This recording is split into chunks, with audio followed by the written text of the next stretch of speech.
నమస్తేనండి, నేను మీ కృష్ణ.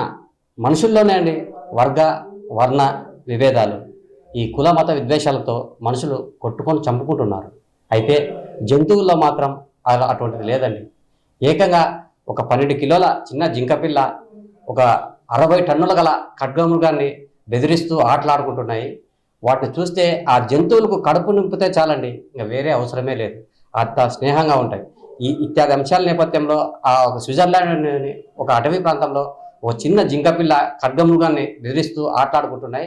ప్రస్తుతం ఆ జింకపిల్ల చేష్టలకు ఖడ్గమృగం భయపడుతున్నట్లు హావభావాలు వ్యక్తం చేస్తూ ఆ ఖడ్గమృగం పరిగెత్తే ఆ వీడియోలు ప్రస్తుతం సోషల్ మీడియాలో వైరల్గా మారాయి. కానీ అలాంటి స్నేహభావం యావత్ మానవాళిలో ఏర్పడితే ప్రపంచ శాంతి తప్పకుండా సిద్ధిస్తుందని చెప్పి ఆ నెటిజన్లు కామెంట్ చేస్తున్నారు. ప్రస్తుతం ఆ చిన్న జింకపిల్ల ఆ ఖడ్గమృగం ఆడిన ఆట పలువురు నెటిజన్లను ఆకట్టుకుంటుంది. ప్రస్తుతం ఆ వీడియో వైరల్గా మారింది. ఆ వీడియో మనం కూడా చూద్దాం. Thank you.